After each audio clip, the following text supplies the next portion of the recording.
The G20 is upon us. Delhi is in shutdown mode, but India is opening its arms to the world. The G20 Summit, as I said, is finally upon us. And speaking about that is the Ambassador of Denmark. Ambassador, thank you so much. Freddy Svane, you're joining us on the Times Network. Can I start by asking you what the whole feel, or as in Hindi they say, the mahal is like for you, given the fact that you're almost half Indian? You've been in and out of India for 11 years. Yeah, that's true. But I mean, I think India shines, and you would like to show hospitality, and of course you have shut down, you have clean, you have whatever, beautified, but that's part of it. It's like inviting your family for a big feast or a party at your home. You would like to present the best image of yourself, and that's happening here.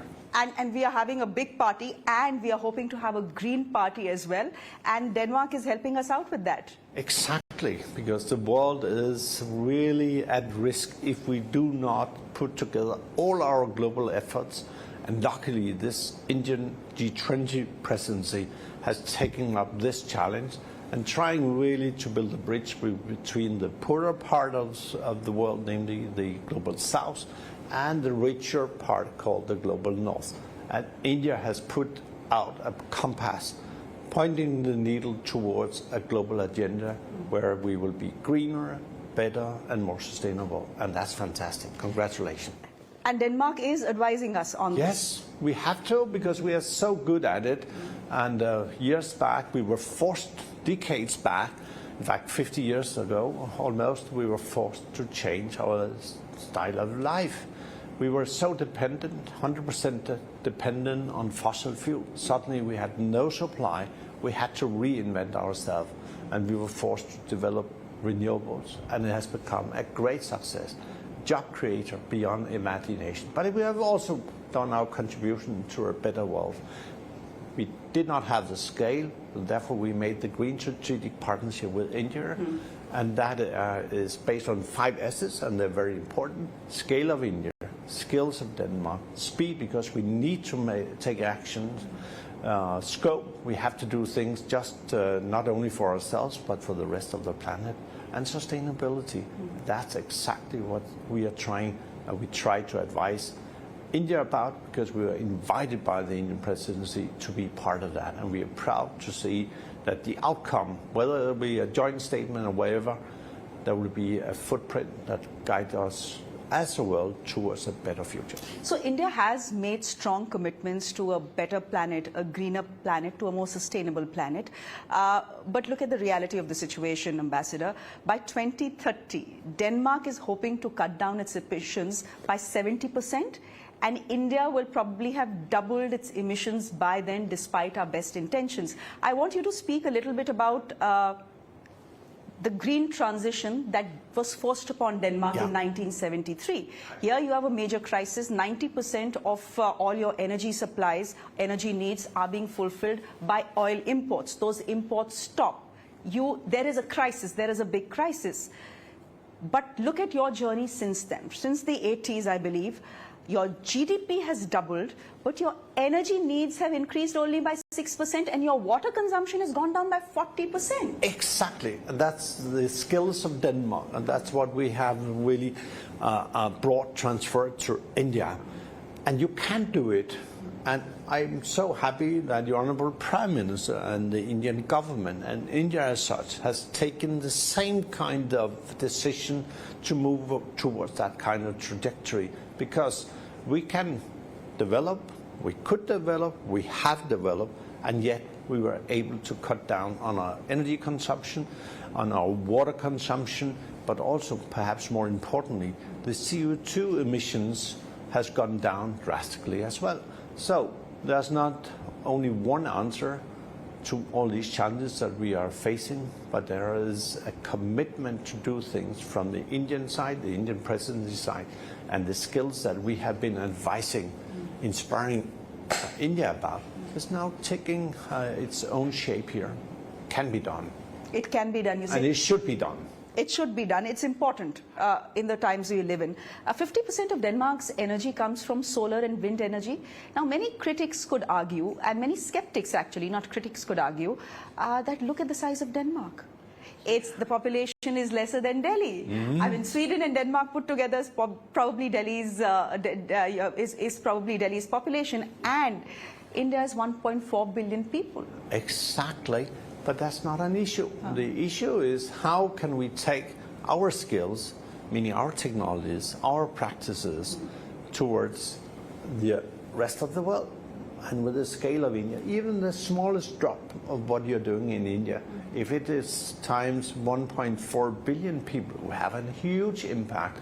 And if you turn it around, if India is not doing anything, if we are not bringing from the rich part of the world, if we are not bringing in our, let's say, experiences and technologies, where would this planet then be? We'll have a total collapse.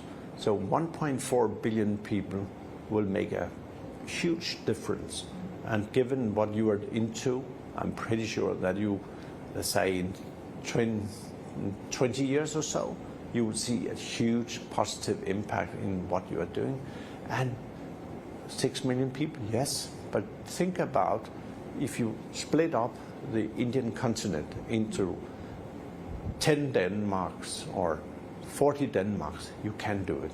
And I see so much progress here. And I've seen it with my own eyes. Looking towards the COVID, I mean, I was here, suddenly there were no cars in the streets, and we could breathe fresh air. People living close to the Himalayas, suddenly they could see it. So we also have a common human understanding that if we take action, we can come very far. And 6 million people can inspire 1.4 billion people. I tell you, we'll do it, we have done it, and we'll do it in the future as well. So before we move on to other things and slightly more controversial things, I quickly want to talk to you about the Green Strategic Partnership between Denmark and India, started in 2020. What's the one big highlight that you see bearing fruit in 2023? It's the whole concept of bringing in these sustainable technologies and skills. And we are not in a position where we can teach and preach. We have really given up on that. And luckily, because we can only inspire. I cannot tell you what to do. I can inspire you. You might follow my advice or not. This is what is the biggest thing of this Green Strategic Partnership. And on the Indian side, if I may say, it has been labeled as a model agreement. So telling others what we did with tiny Denmark, tiny little bit Denmark is a model for the rest of the world.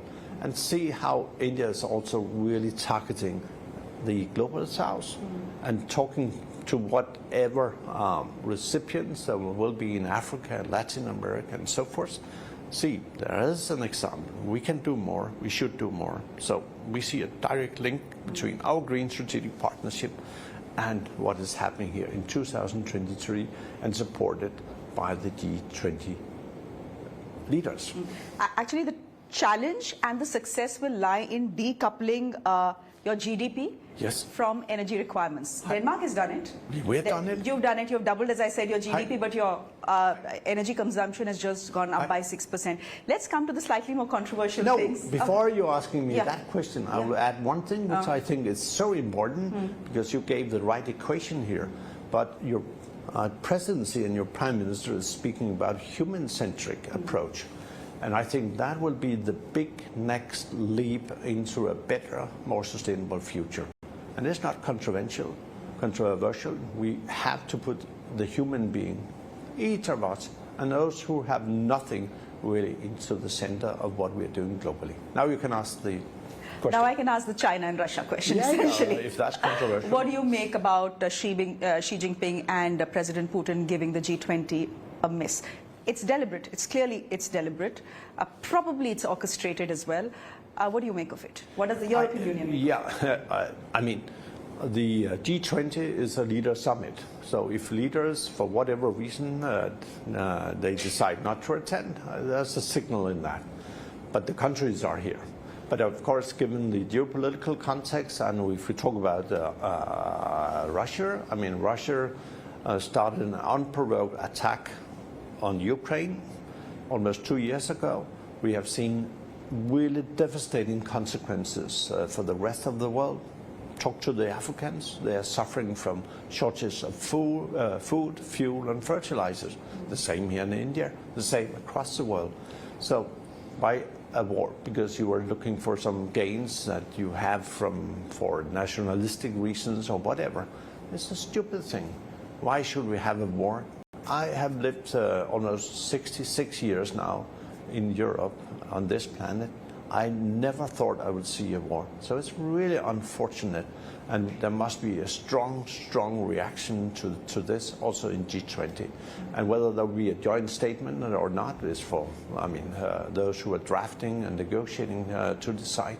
But it will not in any way really, and we cannot in any way compromise on our solidarity with Ukraine. Our Prime Minister, the Danish Prime Minister, was in fact in Ukraine yesterday, met the Prime Minister Zelensky, and gave full support, as we have done from the first day, the very first unfortunate day. So we are really standing with Ukraine. Ambassador, the European Union now is on record to say that their priority at the G20 in Delhi will not be the joint communication or the joint draft, as it were. It will be Ukraine. In fact, European Union is again making it known to the world and saying it officially that they would have liked India to invite President Zelensky to the summit. Is that a realistic ask, given India's relationship with Russia, even though the Russian president decided not to show up? Yeah. He should have. Yeah, but Zelensky attended the G7 summit in Japan. He came there. He also met your Honorable Prime Minister, who was attending that as a guest country. I would not, it's not for me to decide why India did or did not invite Zelensky. It's important that India is also understanding the context of geopolitics, and for the Europeans and for the West to have an unprovoked war is really something extraordinarily wrong and bad. So we need to have a strong reaction to that. Whether he should have been here, it's for the Indian presidency to decide would they like to have it, but I'm pretty sure that it would have created even a harsher rift and gap as to the G20 summit. But it's the choice of the Indian presidency, and they have their good reasons, I believe, I know, of not inviting him. What about President Xi Jinping? Again, big mystery. They don't say yes, they don't say no, and then a week before the summit they say, okay, he's not coming. Why do you think that is happening? Is it just because of, the standoff between India and China in eastern Ladakh for the last 3 years? Is there more? What is China trying to say here? Yeah, this is a leader summit, so obviously and ideally also President Xi should have been here. He made a decision not to come. Whether it's snubbing India, it's for others to decide. But I think he should have been here. But on the other hand, I don't think it's bad for India. India will emerge as a real leader of the global south. And given the agenda, all the objectives laid out, all the initiatives, 10 or 15 initiatives trying to make a more inclusive global agenda, India will stand out and set the directions. And I've said early on, India holds the global compass, and now with all the good initiatives, all the good deliberations in all the different working groups and ministerials, now we have a needle in our compass setting the direction for a better, more inclusive, green and sustainable world. We should be very appreciative of that. I'd like to thank India. So Bharat ko shubh kamnae. Bharat ko shubhkamnae. You didn't say India ko shubhkamnae because there's a controversy raging on. We know which side you're on. Wrong. I don't. You can do whatever. You can no, your it's constitution. lovely. You have your constitution there. Yes, we have a constitution there, and, I have my own copy. Huh? I know, I see it, and what I tell everyone, is that just open the constitution and see Article 1. Yeah, it says India, that is Bharat. Yeah. So we are India and we are Bharat. We don't have to choose. And I have no hard feelings about X, Y, Z. It's Yes, for neither do India to decide. I love the word Bharat, I love the word India, but more importantly, I love the role of India globally.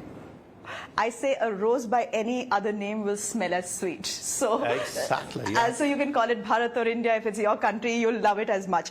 You know, as we wrap this interview, can I ask you what you're expecting? What should ideally be the outcome of this G20 summit for the world and for India? What is your hope from this summit? My hope and our hope is that we, for the first time ever, also given the experiences from the COVID and of course taking into account the all devastating consequence of the Ukraine war, that despite all of that, but also inspired by that, we will see a global answer to global challenges, and we'll see how India, with the support of all the G20 countries, hopefully, or the majority of them, will be able to build a bridge and narrow the gap between the South and the North, and basically between the poor and the rich. We cannot afford to wait any longer. We have to take actions away from words to actions. And India is not dividing, but India is uniting. And that is what should come out of the G20 presidency. And I'm pretty sure when we are sitting late Sunday afternoon or early evening, we'll see India did it, made it. So it's not make in India, but make India great in the world. Thank you so much, Ambassador. What a pleasure it has been speaking to you. Thank you so much. Thank you. Thank you.